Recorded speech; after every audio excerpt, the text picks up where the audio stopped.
This is The Wire for 2300 Zulu, July 22nd, 2025. Precedence is routine. Information cutoff is 2200. Bottom line up front.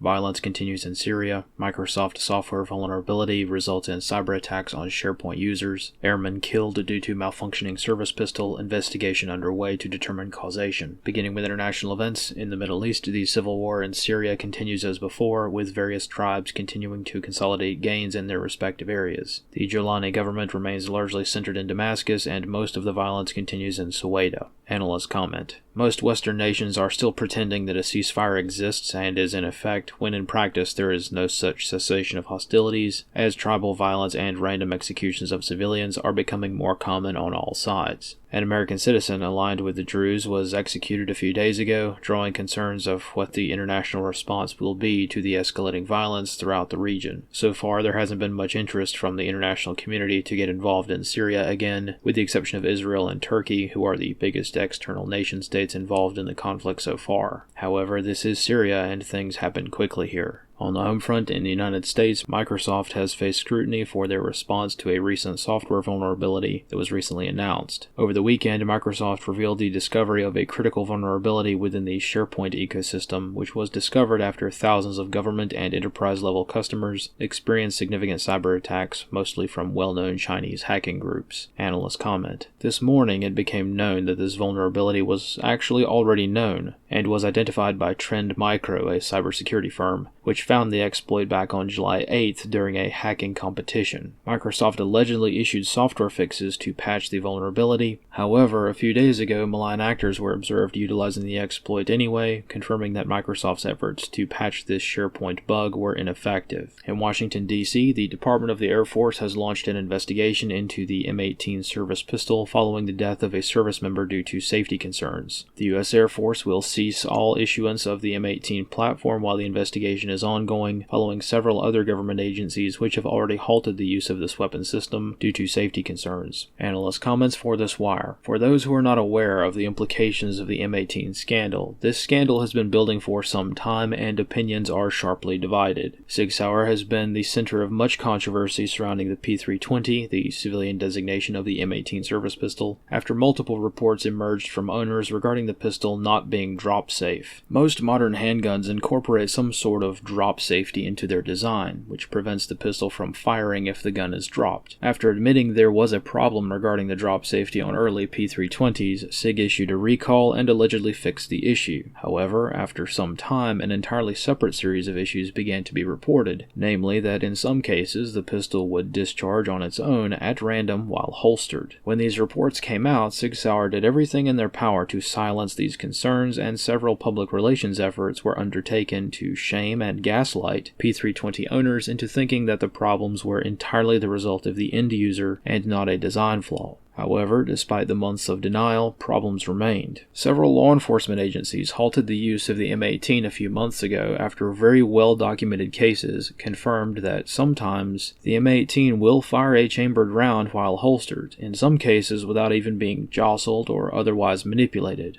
thus removing the potential for user error from the equation. 10 days ago, Immigration and Customs Enforcement stated that they will be transitioning back to the Glock 19 service pistol due to the concerns with the P320 platform. 5 days ago, the FBI released a report at the behest of the Michigan State Police, who requested a forensic evaluation of the P320 handgun involved in a completely unprovoked discharge that occurred last month. This forensic analysis did not indicate much, as the FBI was not able to figure out what happened in this specific case. However, their testing did indicate that SIG's claims regarding some of the internal safeties could be overridden under certain conditions. But by and large, this report was mostly inconclusive in determining exactly what is causing these pistols to fire unintentionally. Immediately after this report was released, the U.S. Army stated that they will take no action regarding their adoption of this handgun. A few days later, a U.S. Air Force airman at the 90th Security Forces Squadron took his pistol off of his belt while still holstered and placed the firearm on his desk. The holstered pistol then fired the round that was in the chamber, striking the service member in the chest, killing him.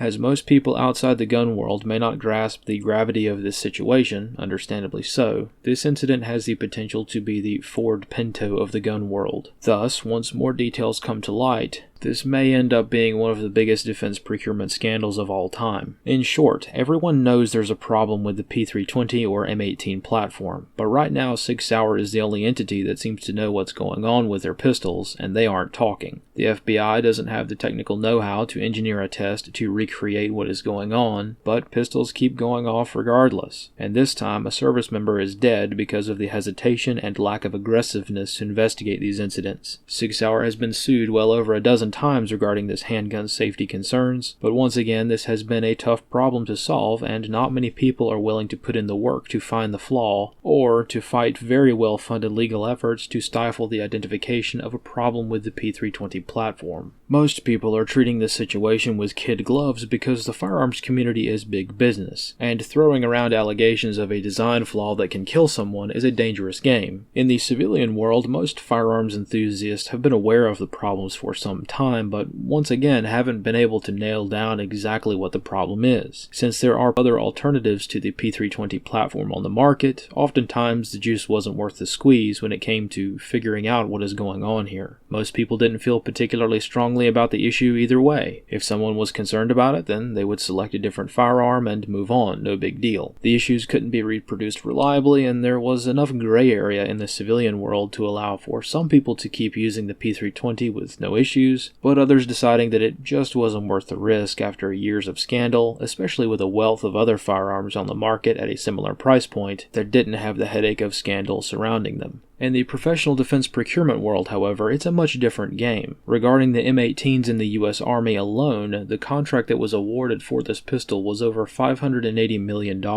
which means that SIG's company is on the line. And, to speculate slightly, if it eventually becomes known that SIG had prior knowledge of a design flaw that could have prevented deaths, but did nothing about it except to deny the claims and shame those voicing concerns, this has the potential to become a rather serious issue. As a reminder, Sig Sauer has the primary contract to provide not just handguns to the Army, but rifles as well. The M7 rifle was adopted to replace the M4 rifle a couple of years ago, and these new rifles are just now starting to enter military use. While the M7 platform has no similar safety concerns, the M18 scandal is still not a good look for the company that is now responsible for providing the bulk of small arms to the U.S. military. In any case, this entire affair is emblematic of much bigger concerns within the defense industry at large. Right now, the United States is operating a peacetime military force. This will not always remain so forever. If the United States cannot reliably trust one of the cheapest individual weapons systems issued to the soldier, then not much else can be trusted either. If we cannot do the little things right, there's not much hope in doing the big things right. Of course, these challenges are not out of our grasp, nor are these issues particularly unique. However, sometimes a re-examination of what we're doing, from the top of the military-industrial complex all the way down to the individual,